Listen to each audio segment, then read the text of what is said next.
Welcome to Physics Cartoon Camera. Today's science fact is, how is age of fossils determined?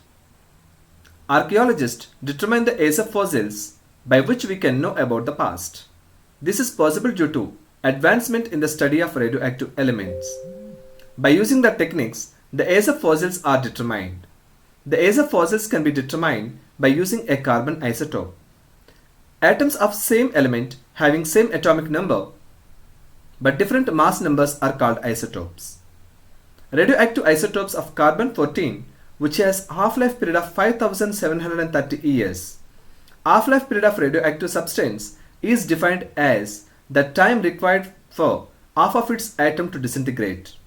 The radioisotope of carbon is continuously produced in the atmosphere by the action of cosmic rays on atmospheric hydrogen.